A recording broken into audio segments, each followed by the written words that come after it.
Hello, everyone, and welcome to another episode of Generative Geek. Today, I want to get started with the very basics of LLM-driven agents, right? So how can you build agents? What are agents? How are agents different from all the other workflows and things that we talk about on this channel? And I want to start with very basics, and then over the next few episodes, take it to a more advanced level, both from a code perspective and a no-code perspective. So I'm going to demonstrate both today. And my objective today with this video is just to help you get started and think about agents in a very agentic way. And honestly, I'm not building on my own knowledge. I'm building on my own knowledge, but this knowledge came from Anthropic, right? So Anthropic in December 2024 came out with a very interesting blog, and they talked about how do you build effective agents, right? And there they talked about.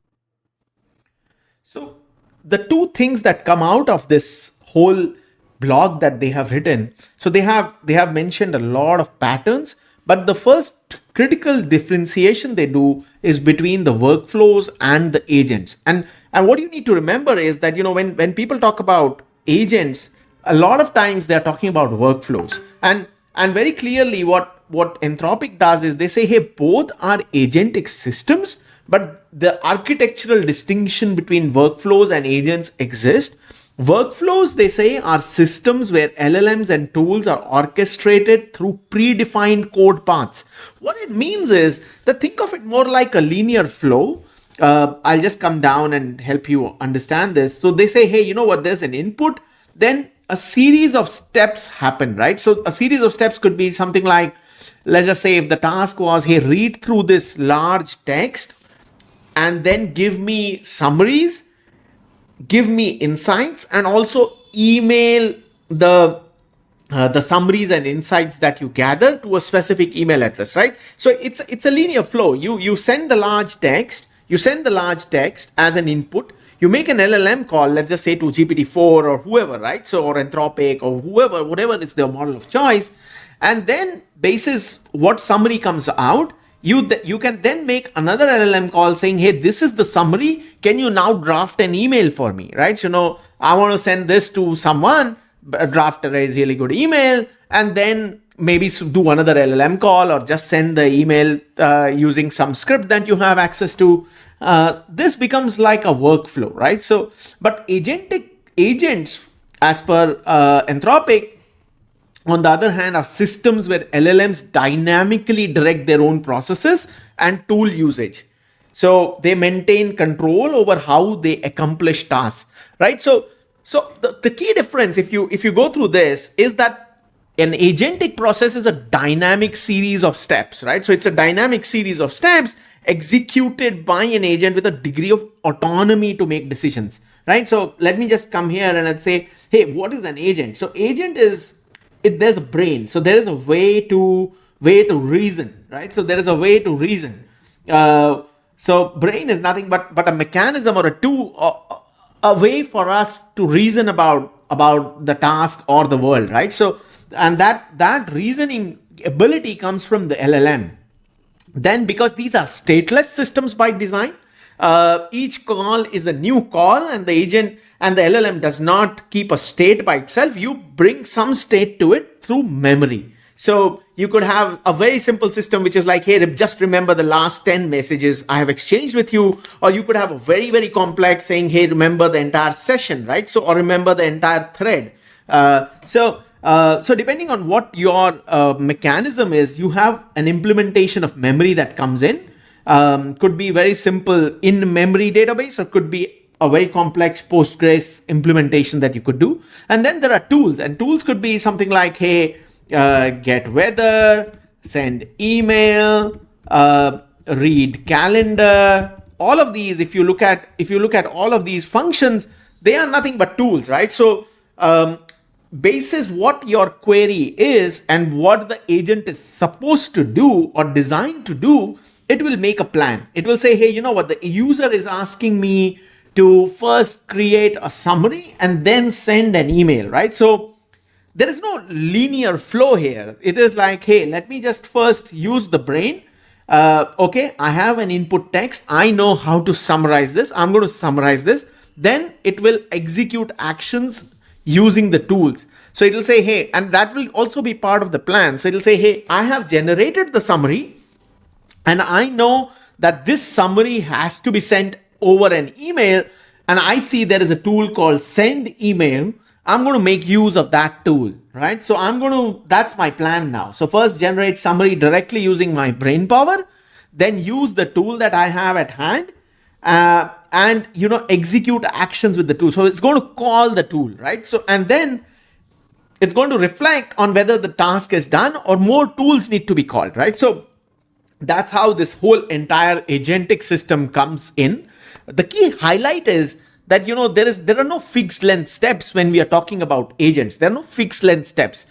The agent itself determines how many steps are needed to complete a task, right? So it's not like a linear workflow where, hey, once you have done this, do this, and then do that. It's not like that. It's like, hey, there are no fixed length steps here, right? So now let's get started. What I'll do is I'm going to help you I'm going to demonstrate how I learned about agents when I built the first agent quite a few months ago.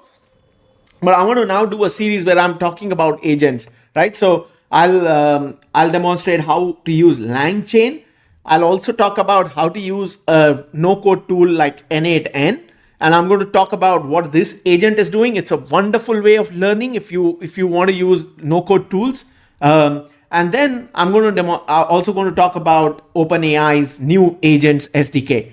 I'm going to do a full video on the Agents SDK. We were going to start with a very basic agent and go up to like a full-blown app, hoping to bring it live in another 2-3 days.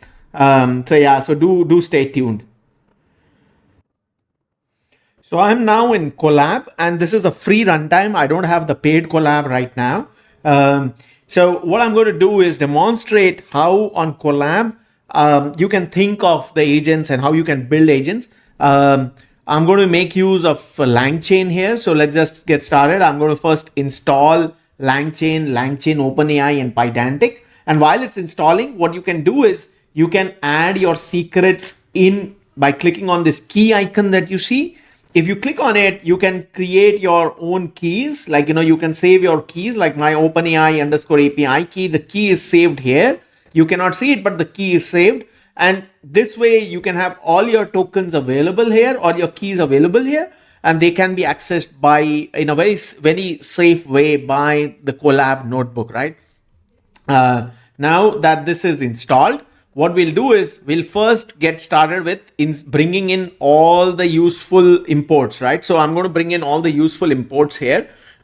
So what are we doing? We are importing langchain.agents, agent executor, tool calling agent, chat prompt template, messages placeholder. And because we are going to make use of OpenAI, I'm bringing in chat OpenAI from Langchain.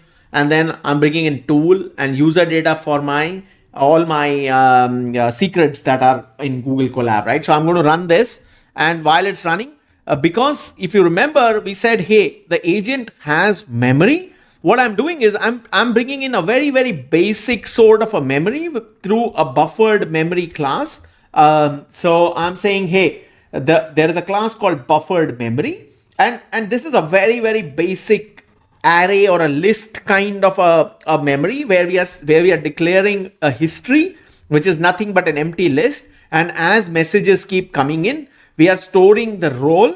The role is basically whether the role was user or the role was assistant, and what was the content, right? So there is a role around, hey, the human role, where the human is sending some message or the user is sending some message. And then there is an assistant role, which is about, hey, what did the AI respond back with, right? So we are appending all of that as history.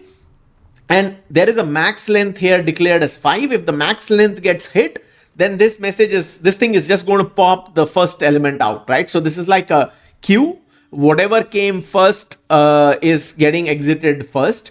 So this is how this is the kind of the implementation. Then you have a get formatted, which is nothing but just the string representation of the history, right? So I'm just going to run this.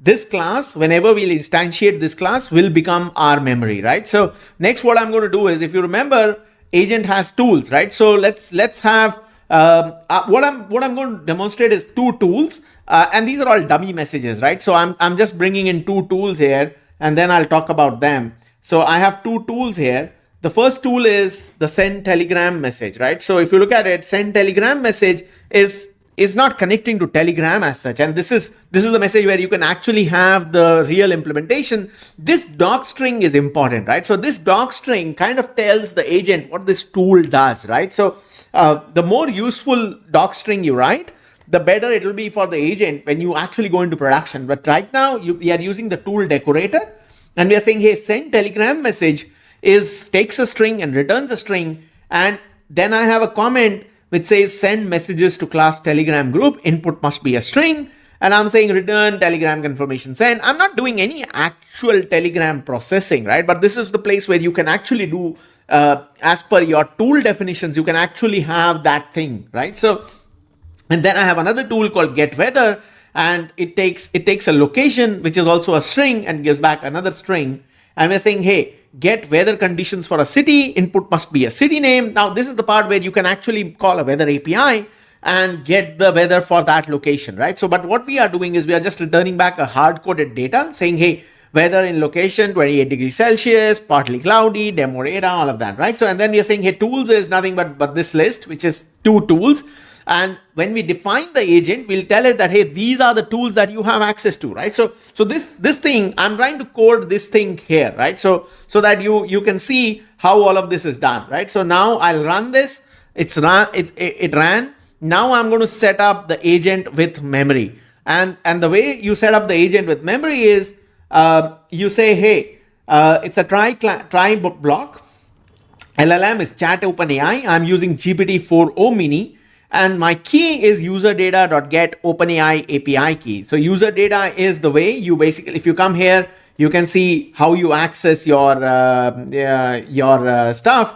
You call user data dot Google Colab, Google.colab import user data, and then you do user data.get whatever is the secret name. My secret name is OpenAI API key, and therefore this becomes my key, right? And temperature is 0.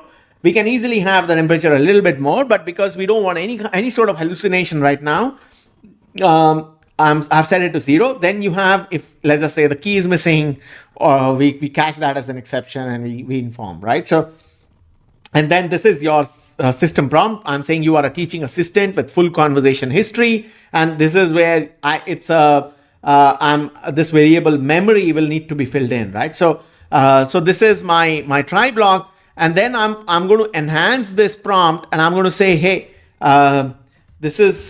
you can use these tools when needed, and I'm going to specify. So all of this is going as part of the system prompt. This is the part where you are priming the brain and you're saying, hey, this is the memory.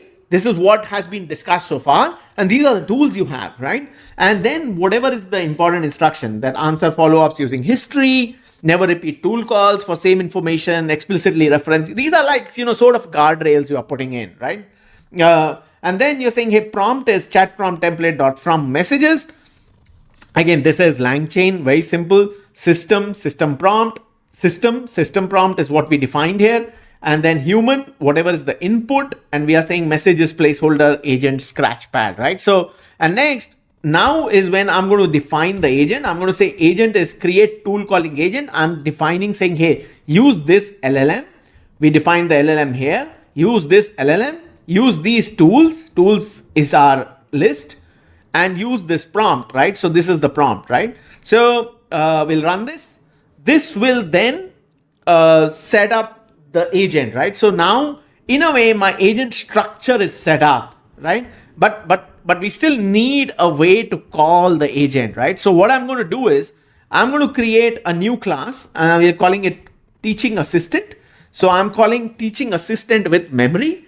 And if you look at it, it just has a memory where I'm instantiating this buffered memory with a max length of 5. And I'm saying, what is the executor, agent executor, where the agent is agent, tools is tools, verbose is true, just so that, it prints out a lot of stuff. And I'm asking it to handle parse errors. And then it has one method, which is ask. Ask, whenever it gets called, it will first add the message, right? So we know that if it is getting called, the user is calling it.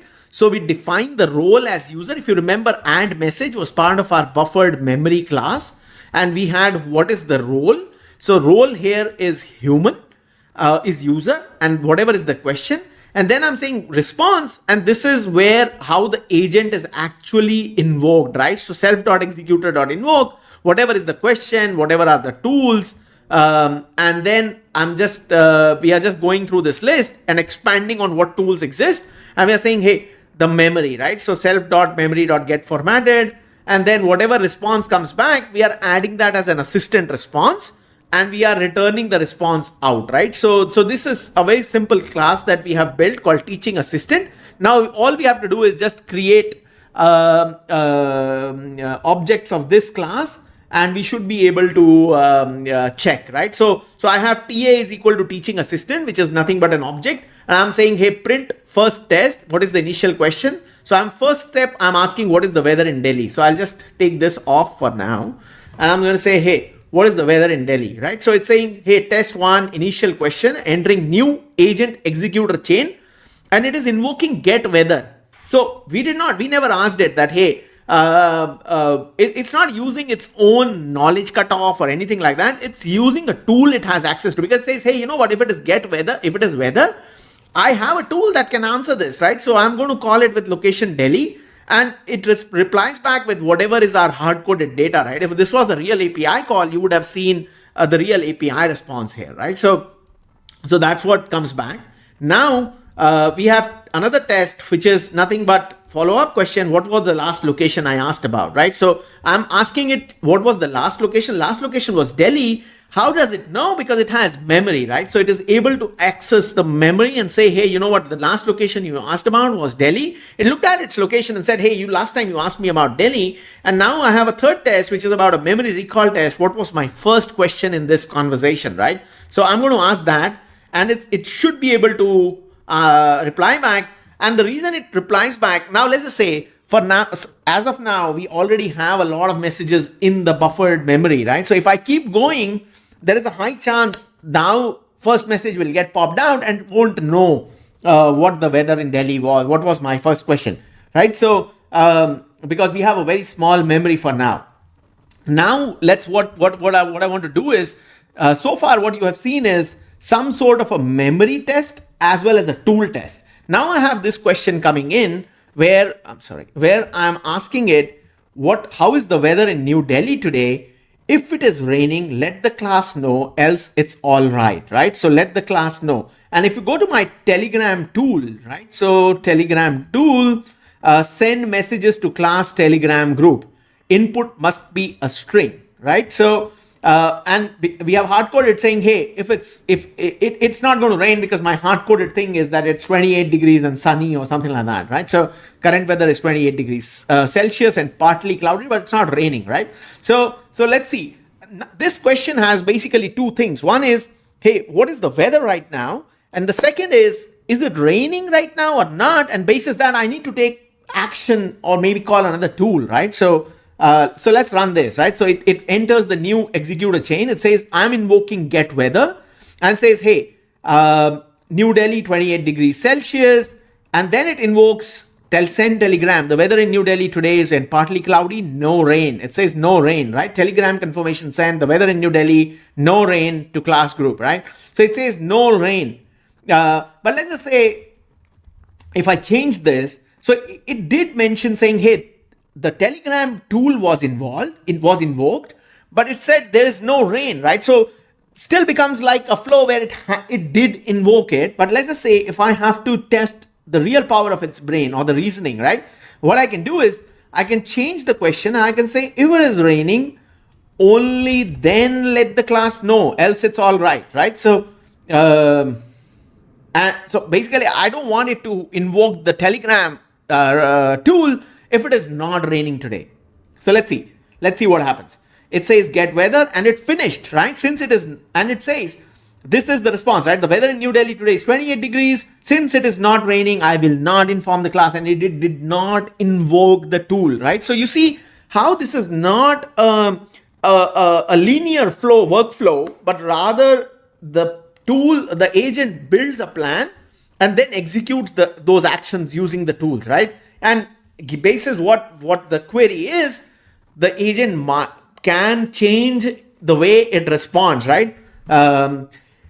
This was the coded way of basically showing you how agents and what the key difference between an agent and a workflow is. If we had to do this using a workflow, there were too many if else that we had to build in. With an agent, we don't have to build those if else's, right? So I hope this point was clear. So we saw how to think of agents when you are thinking from a code perspective, and how using some sort of an inquiry, the agent automatically decides what to do, right? Now let me walk you through a more visual way, which I have built using N8N. And this workflow, if you don't know about N8N, it's a very powerful automation tool, which has several integrations built in. You think about an integration, let's just say you want to integrate with Slack is there. You want to integrate with Reddit is there. You want to integrate with Telegram is there, right? So you want to integrate with some weather, open weather map is there, right? So I don't know, restaurants, maybe no.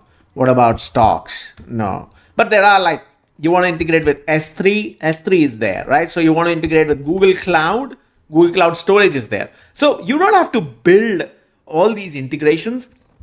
You can come in, build your flow here, and I'm using the self-hosted version, but if you go to n8n.io, and I'll paste in the link in the description, there is a way by which you can just start using them. It's 20 euros a month.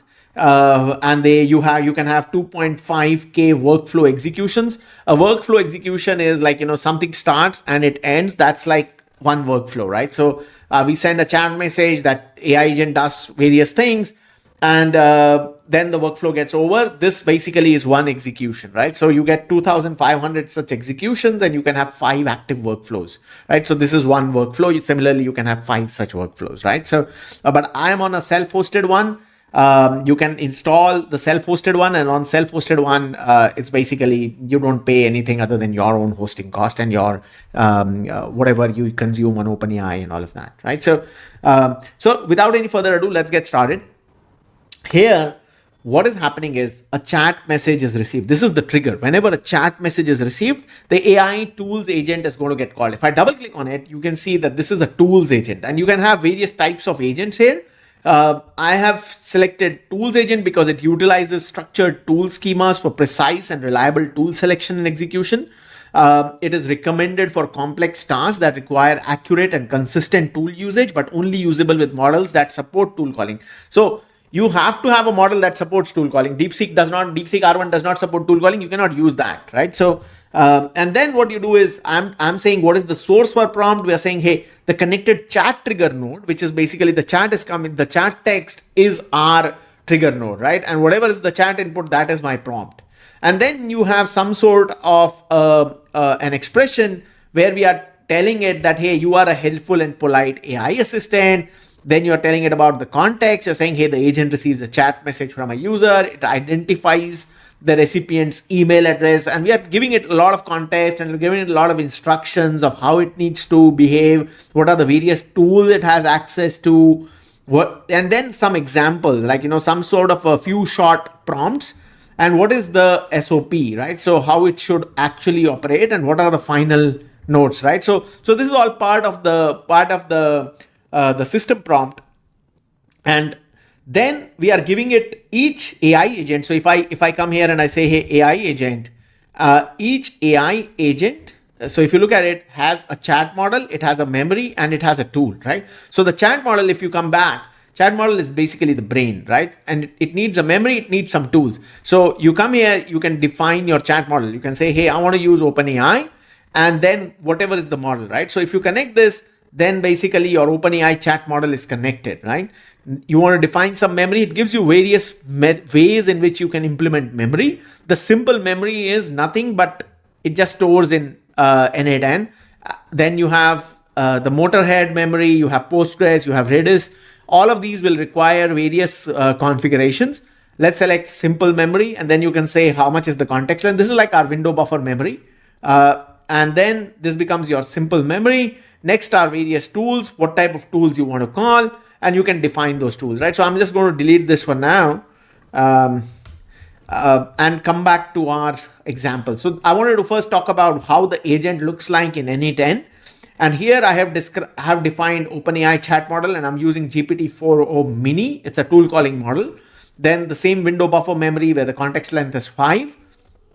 And we now have a tool called send email, and I'm connected with my Gmail. You can connect with your Gmail. So you need to be connected. I'm connected with Gmail. The tool description can be set automatically. And then you have the description, right? So in the description, you define what the tool is, right? So the tool is defined automatically by the model. Whom the email has to be sent to is defined automatically by the model. This is a new feature of N8N. It was not there earlier, and you had to basically use something like this, right? So we had to use from AI and then define the variable that it needs to track and then put descriptions. But now you can say defined automatically by the model, but just describe what this to field is about, right? So email address of the recipient. Similarly, the subject is going to be picked up automatically by the AI. I'm sending an HTML type email and whatever is the message body, right? So from AI, email body, right? And I've switched this off, append N8N attribution. What should be the sender name? All of that you set up. The tool is now ready, right? Similarly, I have another tool called Connect Database. It's nothing but a Google Sheets tool where we are reading the Google Sheet. This is the Google Sheet. It has the name. It has a name. It has email. It has some phone number, and then it has also a calendar read tool, right? So we are describing what events to be searched. So now let me just demonstrate this, right? So open chat. I'm just going to say, hi, can you, how are you? Hi, do you know my name? Do you know my name, right? So first I'm asking it, does it know my name? Ideally, because there is no memory, it should not know my name, right? My name is Vaibhav, right? So I say my name is Vaibhav, and let me just take this little up. And you can see this is how the execution is happening. The AI agent was called, then the window buffer memory was called, then OpenAI chat model, and again the window buffer memory, right? So it's saying, hey, action is save context. My name is Vaibhav. It's saving all of this information, right? So this thing is saved, right? This becomes the output. This is saved. Thank you for sharing that, Vaibhav. And we'll ask it my name again after a while. But so can you let me know the email of my friend? So I'm going to ask it the email of Phil. Let's just say my friend Phil. Let's say if it knows the email address of my friend Phil, and it comes back and says, could you please provide more details about what you would like to know regarding your friend Phil? Okay, I missed saying, hey.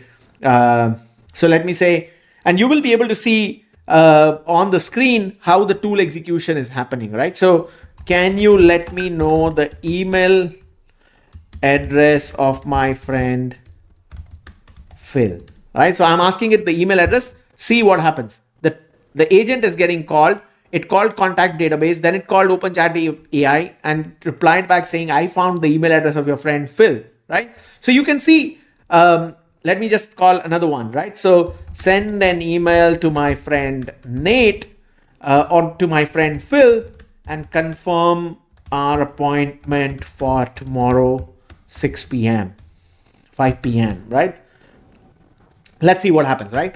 See, the AI agent is now calling OpenChat API, send email. It already knows Phil's email address. Otherwise, it would have looked up and then it was able to send the email. Did the email arrive? Let's look at my Gmail, right? So, Phil, confirmation of appointment, 9:08 p.m.